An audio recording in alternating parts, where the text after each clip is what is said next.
This just in, being injured sucks. Aside from the initial and sometimes longer term pain, it's frustrating to be sidelined by an injury that keeps you off the bike. Aside from missing out on the physical benefits of getting out there to do the workouts, to do the group rides, it's also a bummer to miss out on the social aspect, and that's something that I think many of us sort of take for granted until it's pulled out from under us. So what do you do when you are injured, or how can you help friends who are injured? I am by no means an expert, I'm just living it right now. However, Dr. Julie Emmerman, a sports psychologist to many professional athletes and others, is an expert on this matter. Julie has worked with a number of high-level teams and athletes over the years. Currently, she is working with the Liv Alulu Jayco Women's World Tour team. In the past, she's worked with the men's EF team, and she has for many years worked with the three-time Stanley Cup champions, the Colorado Avalanche. She's also worked with USA Cycling's high performance division and consulted with a number of other athletes and teams over the years. Further, she is a bike racer herself. She's been at it at a very high level for the better part of 2 decades. Before we bring her in, I'd like to share the status of my injury. I don't mean to put this forward as navel-gazing or pretend that it's among the worst injuries out there. There's certainly others with far more traumatic situations than mine, but just for context, my situation is this. Broke my humerus into bits back in August. This is going on 5 months now. Have a steel plate, 26 screws or something like this. Learned a new word, tenodesis, and that the bicep, instead of being connected up here, is now connected there. And there's some cadaver bone in there. I can't get my arm above like there with my own muscle passively.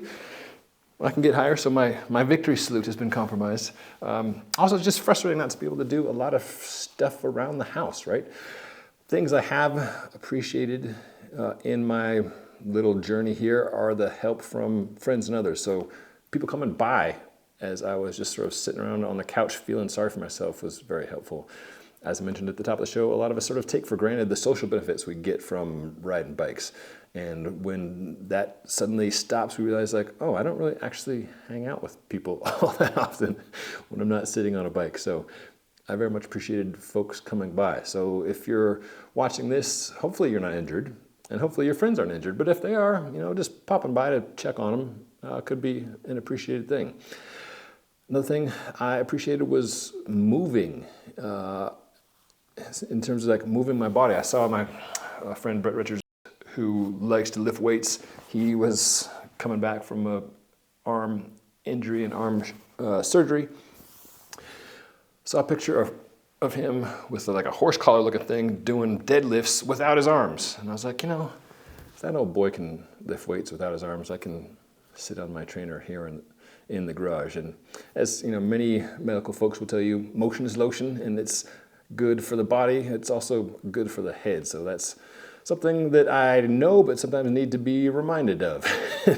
And for the first month or so after I smashed myself up, I wasn't doing anything. I was just sitting around the house and maybe going for super short, tiny little walks. So having Brett motivate me, kickstart me to just do something, do what you can. Might not be able to do what you want, but you can always do something. So that was a key takeaway that I benefited from Brent's guidance and from Brett's guidance. And so hopefully, if you're stuck, that can help you. You might not be able to do what you want, but do what you can, and that'll be good for your brain and your body. So that's the little wisdom in this such that I have. Now let's bring in the real expert, Dr. Julie Emmerman, sports psychologist, so we can get her take on what you can do if you're struggling with an injury and how you can help your friends if they happen to be struggling from such a thing.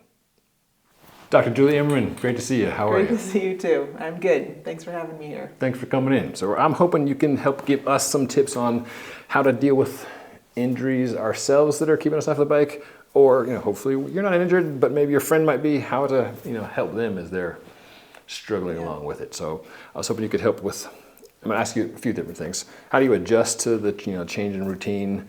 How do you deal with the fear of maybe I'm never going to get back to where I was, or the fear of like maybe I'm going to be too skittish to ride in a group again? And then just like maybe when to know how to accept versus keep pushing, and then like what some key takeaways are. So that's overview, but yeah, start from the top. Like, how do you help your clients, most of whom are professional athletes, right? But I think there's some, hopefully some application to the rest of those amateur yahoos. How do you help folks, adjust to the change in routine when you go from pushing hard and playing and exercising to sitting on the sidelines? Those are really good questions, so I'm happy to be here to address them, and hopefully I can, do a thorough enough job here in this context. But I think the trap that most of us fall into is thinking that our bodies and life and training and everything is linear. And we have to think that way in some respects in order to put our trust into our training and what we're doing and just to get out there and do things. We have to believe that if we do X, it'll lead to Y. But what we don't often put into that equation is there's always a risk of various setbacks.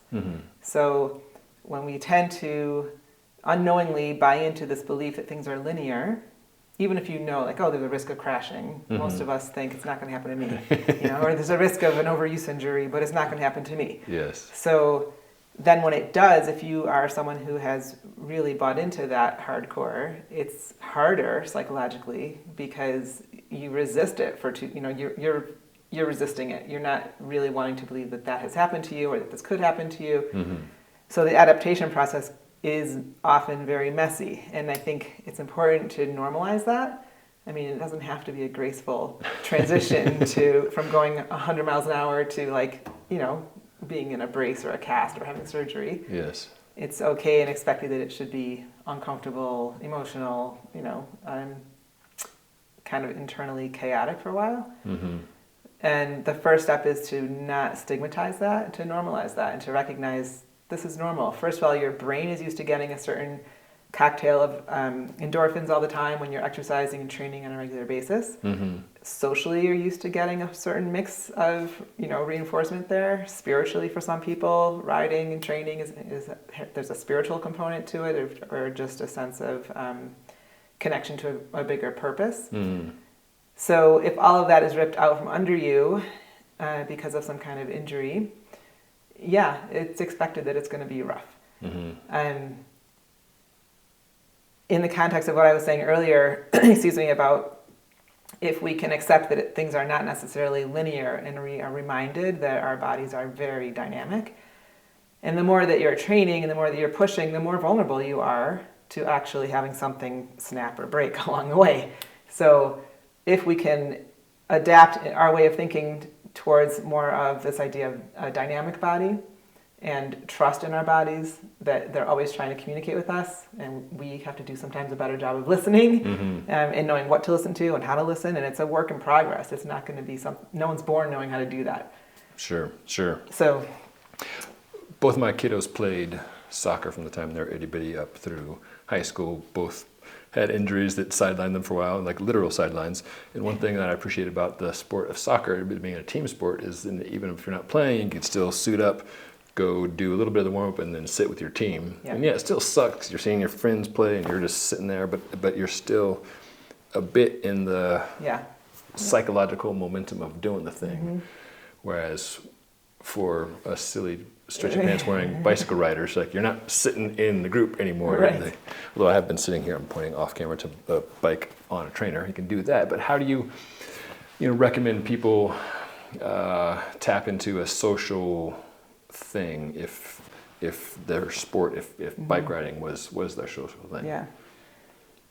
Some people actually don't want to be on the sidelines when they're injured. Some people would rather just say, you know what, I'm going to go away for a while, I'm going to heal, I'm going to do what I need to do, and then I'll come back. So that does vary person to person, but I think, to your point, it is important to recognize, I relied on this for my source of socialization week after week after week. This is my Saturday group ride, or, So if you aren't able to participate in that, then it is good to recognize, what are some other ways that I might want to connect? And maybe it can highlight ways that you want to reach out and talk to people that you can't really talk to, in a crosswind. It's hard. I have a hard time doing that. So I often will make it a point to reach out, because even though I enjoy personally that socialization period during a Saturday group ride, I know I'm not really communicating verbally. So If, depending on, I think it's a good opportunity to assess really what do I need and how can I put myself in charge of getting that and reaching out if I need to. So it can be empowering because it puts you back in the driver's seat of recognizing what you need and then trying to access that, whether it's reaching out or focusing on a different interest for a while, picking up a different hobby that's been kind of just, sidebar for a while. So fear. Yeah. One thing I have and still do struggle with is like, what if like I've permanently disfigured myself? Like I can't get my arm, like, is this it? That'll suck. Yeah. And that is something I've seen others struggle with too, and like reach out to me like, hey, how long does it take you to get back? I'm like, still coming. And obviously that depends greatly on what the injury is, but I think that's a common thread of like, I'm in the hole, am I gonna be in the hole forever? How do you counsel people with dealing with that? It's a topic people don't really like to address because it's really uncomfortable, but dealing with loss and grief is a healthy thing to create a safe space for people to talk about.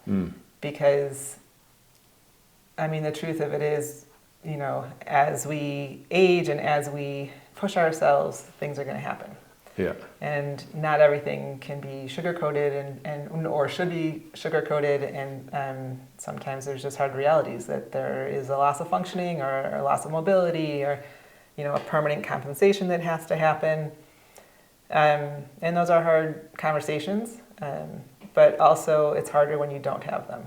Because if I can soften that space and help somebody grieve, then there's room for renewal, so to speak, after that, where someone can feel empowered and move forward with whatever their situation is, versus stay stuck in the shock, or the denial of, I can't believe it, I can't believe it. Right. And so it's not easy, and it's quite serious. Those conversations are quite serious and very heartfelt and can take a long time, but it's a part of being an athlete. We're putting ourselves at risk, and we are pushing ourselves, and as much as we want to believe we're in a bubble of safety when we're out there riding, obviously we have more than enough examples of how that's just not the case. Yeah. So I would imagine for many of your clients who rely on their bodies for a living, there's a concern like, hey, this is my equipment for my job. Yeah. So that's a little more complex, whereas for amateur athletes, it's like a ego thing probably. Right. For both, though, psychologically, I find it really helpful to remind people that they're doing this, most people, they're doing their sport because it's where they feel the most alive. So even though you may have a different level of functioning or you may have different mobility or whatever the situation is, most people want to experience that again. And the drive to experience that again is huge. Thank goodness, because it really speaks to resilience. And so it might not be perfect. It might not look pretty, I mean, you can look at riders in the pro peloton who ride with some very different bike fits, to compensate. But the desire to get out there and push themselves and to, for the pros to, have a contract, to have their income, et cetera, but for amateur athletes to be able to get out there and feel the wind on their face and to be with their buddies and to just have that sense of vivacity is core. And so resilience tends to come easily, I find. Okay, good. Yeah. How about fear of fear, like the Winston Churchill thing? Yeah. Of one thing I noticed the first time I was back riding with a group after months of being off the bike or just riding by myself was I was scared to just be on the wheel. Yeah. And now thinking about like taking corners fast, like no one ever wants to fall down, but I really don't want to fall down. It seems like there's somewhere on the spectrum there's a healthy balance of being fearless and doing dumb stuff without thinking about it, and just being petrified that if I go outside I'm going to shatter myself. Right. So I'm just going to sit on my couch and not do anything. Yeah. How do you work with people to find that sweet spot? It's a different process for everybody, but in general it does take time. Traumatic events are stored in your amygdala, which is a small almond-shaped part of your brain, and its sole purpose is to help you stay alive. So there's a strong component there when you're talking about self-preservation. But obviously we don't want to let that one traumatic experience override all the other thousands of experiences that we've had that are absolutely fine. You know, like you had one crash, but you've ridden 1,000 times. We don't want to let the one start to dictate your future by repeating that sense of like the fear over and over. So it takes time, but there is a systematic way to help people gradually get into it. And most people kind of figure it out on their own by just giving themselves a little bit of time and space, you know, being gentle with yourself, for example, saying, I don't have to, it's my first ride back, I don't have to rail these corners, I don't have to be right on this guy's wheel. You can give yourself a little bit of, you know, leeway, and then let yourself kind of move into it as you gain that confidence back. Time helps also because as you have the reinforcing positive experiences, it kind of puts the other negative experiences further and further in the background. And then you're busy having fun, so you kind of forget about the fact that there's risks there. Yeah. And again, the other part is kind of picking and choosing when you do feel like you want to be riskier and when you don't. Knowing it doesn't necessarily mean it's going to work out. Like there's always going to be an X factor of things we just can't control. Accepting that is really important. But also recognizing you don't have to like put yourself, you don't have to, it's counterintuitive, it's counterproductive to try to like force your way through the fear and say, well, I'm just going to make myself do this. That does not work. It just puts fear on fear. So a gentler approach and using a lot of self-talk. Sometimes EMDR can be helpful, which is a trained EMDR therapist can help with eradicating fears. And what is EMDR? It stands for eye movement desensitization and reprocessing. Okay. It's a whole category into itself, but it's a very sound way to help people work with traumatic experiences. Huh. Interesting. I'll have to look that up. So if you could leave us with a couple key takeaways. I see you've got an illustration there on your notepad of a circle with dots. I don't know what that means, but like for people who are injured, or perhaps for people whose friends are injured, what would you tell your friends if they were stuck right now? I think first and foremost to recognize all of the various ways that cycling fulfills things in your life. So as I said earlier, there's a physical component, a mental health component to cycling. For some people it's spiritual, there's definitely a social aspect. For some people it's just their time to get away and feel more in control of their lives versus, maybe in their work life. So to recognize that it's not just going out and burning calories. It's for 99.9% of people, riding is much more than that, if it's that at all. So if you have a setback, it's really important to recognize, wow, I need to find other ways to try to get this in my life. And then when you get back to cycling, really appreciate it for what it is and not overlook those things. So, but in the short term, trying to practice, reach out for help, be really clear on what you need from your friends and what you don't. Be willing to be vulnerable and honest with your friends. Some days are going to be better than others. Most people in a recovery process, it's not, again, linear. Our bodies are going to, say, nope, that was good, but that was too much. And so there's little setbacks within the scope of recovery. Being able to have people around you trust that you can just say, today was a crappy day. Today I feel discouraged. Giving voice to those things doesn't mean it's going to happen. It's not permanent. It's just that's where you are right then and there. But I also think it's so important to really remember how incredible our bodies are and how resilient they are and how your body wants to perform for you. It's just, sometimes not on the same time frame as your race schedule. No doubt. And how about for people whose friends are hurt or, have an illness? I appreciated people just, checking in and coming to hang out, like come by with food or whatever. That was a huge help, which I maybe had not appreciated as much in the past. And so now I'm trying to be better about that when I hear somebody's down and out. It's just, quick text or popping by. Right. It also feels like it's not like a violation of privacy, but sometimes you don't want to bother people when they're bumming. Right. What do you do? Yeah. I think the best thing is to ask somebody, how can I be helpful?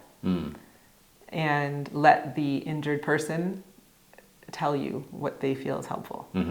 Sometimes someone might say, I really appreciate that. I would love to talk about anything but this injury. You know, let's watch sports, or let's do this, or let's go to a movie, or whatever.